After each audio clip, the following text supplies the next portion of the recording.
mind turning the radio on to see if it works? And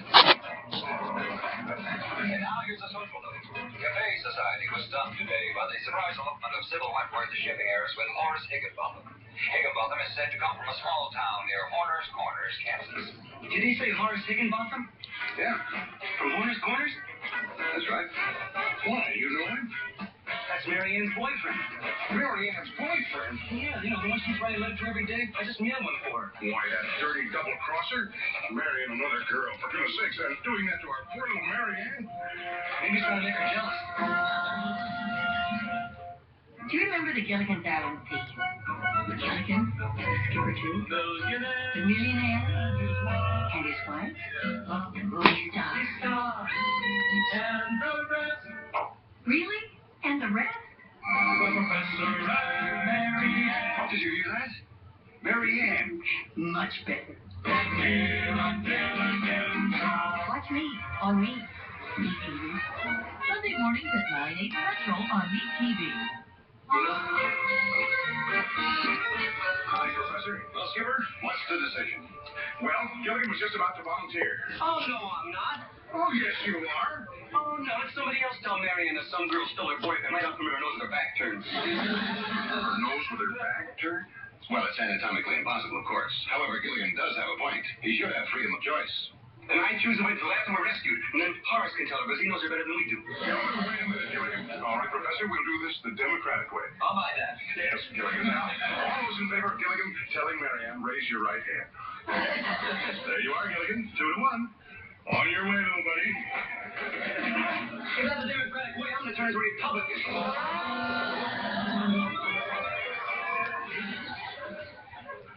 Son, the young and lovely Eileen Frobisher must be told about her x-rays. But Father, should we tell her now? Not we. You. And right now. That is my duty. Then I shall do it. Son, you're walking the wrong way. Because I cannot just burst into a room and blurt out the results of the x-rays. That I cannot do. You will have to assign someone else to the job. Son, young man. Everything critical. Yes, Father. You are always right. I will do it. Tomorrow.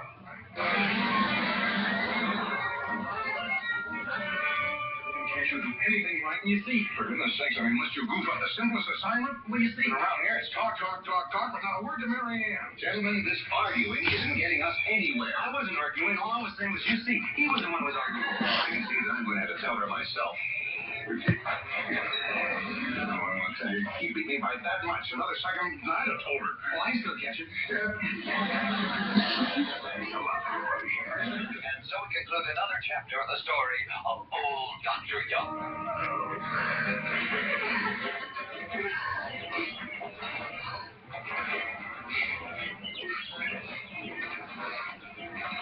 Hello, Marianne. Say, something smells good. What are you cooking? Mushrooms. I picked them myself. Oh, that's nice. Marianne. Yes? There's something I've got to tell you. Was something wrong? Well, yes, there is.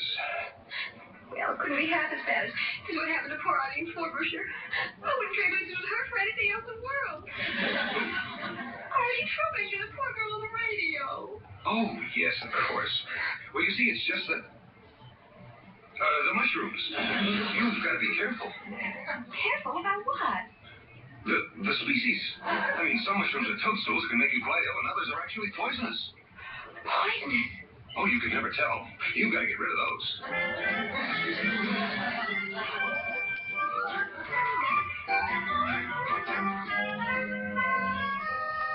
It's a good thing you didn't say anything to Marianne. I mean, that'd be all wrong. It would?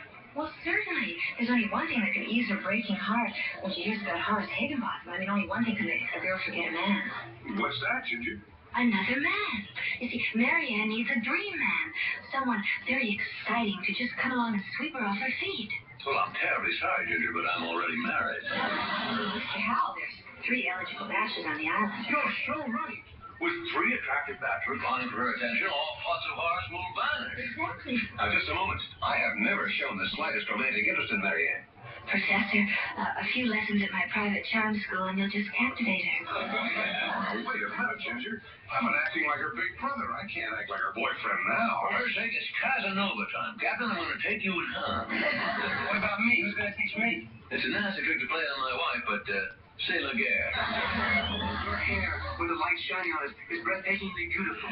Oh, Gilligan. And your eyes are livid pools of indigo blue. Oh, Gilligan. Tail-like ears, pearly teeth, those lips, those noses. No, we'll have to try another approach. We'll pattern you off to somebody else. Now, let me see. Oh, I have it. John Boyer. How do I love thee? Let me count the ways. I love thee to the depth and breadth and height that my soul can reach. Oh, Mr. Howell, I feel so silly. Must you hold my hand like that? Well, I'm just trying to show you how to act, that's all. No, but Mr. Howell, I can't recite poetry. It just isn't my image. Your image? Just exactly what is your image? I've always figured myself as the big outdoor type. Well, you are built like the Ponderosa. Oh, no, you know what I mean. The big, strong, silent type. You know, I've always thought that I should be a cowboy. Somewhere there breathes a horse that is glad that you are not. Oh, Mr. Howell, you know how the girls are always crazy about Marshall Dillon. Well, come to think of it, they do favor outdoor types. Good evening, Marianne. You look very healthy tonight. Oh, brother. Oh, that wasn't much like Cary Grant, was it? Wasn't even very much like General Grant. I'll never be able to learn this. Let me show you, Professor. Now, pretend that I'm Cary Grant. You? Yes, pretend that I'm tall, charming, loaded with masculinity.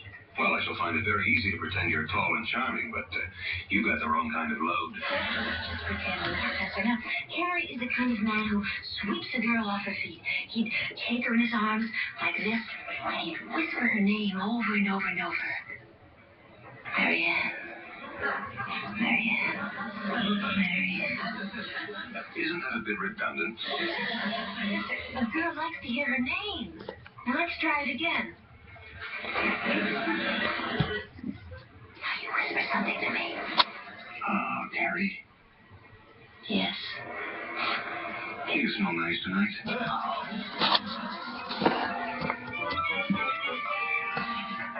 Come in. Oh, Monsieur Riche, I was surprised to find you at home. I brought this for vous. And now, I give you your answer.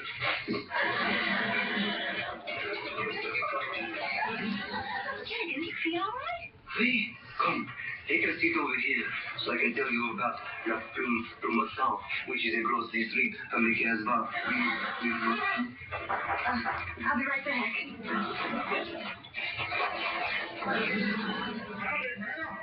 Skipper, come on in. Oh, boy. Am I glad to see you. Well, the strangest thing just happened. Gilligan here. Howdy, man. I sure am glad to see you alone, ma'am. Well, I'm not exactly. You see, I was sewing on this dress, and Gilligan just came... Here, ma'am, I picked these for you down at the corral. Is that anywhere near the Casbah? Oh, I'm sorry, ma'am. Pardon me. I thought you was alone. Howdy, partner. Oh, come in. Marianne. Sir. Just a minute. I've got a few more Marianne.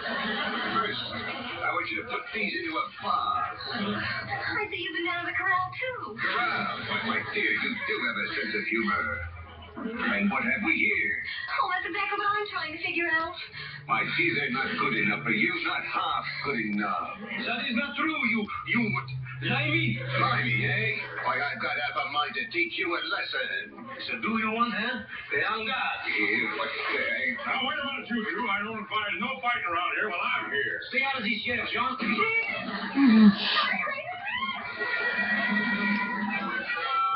Mr. Howell, Mrs. Howell. Well, come in, child. Oh, Mr. Howell, you've got to help. It's Gilligan, Skipper, and the professor has gone unhappy. Oh, you've got to help me, please. Let's just discuss this calmly, my Oh, dear. you girls have got to hide. In a closet, under a bed, in a trunk. Oh, please, Mr. Howell, hurry. Oh, what's you, Marianne? Oh, it's not me, it's them. Them?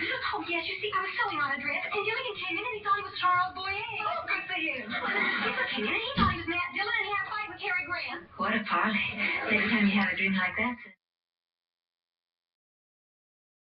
make an impression on you, darling. Oh, they impress me, all right? They impress me right out of my wits. Well, you better get right back there. Without feminine influences, no telling what they might do to each other. How long do we have to keep up this masquerade? Well, I'm not sure. Young girl like Mary Ann, I'd give her about a week. Poor kid. I wish there was an easier way to tell her. The same thing happened to a friend of my sister's. How long did it take her to get over it? She never recovered. Poor Mary Ann.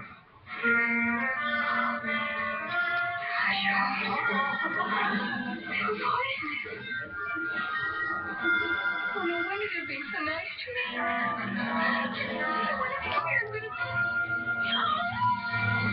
Learn the history of TV. Meet TV every Monday. Need I remind you of the tragedy of the SS Now? Monday starting at 9, 8 Central on Meet TV. Our oath isn't an empty gesture. It isn't sealed with a pinky swear. It's the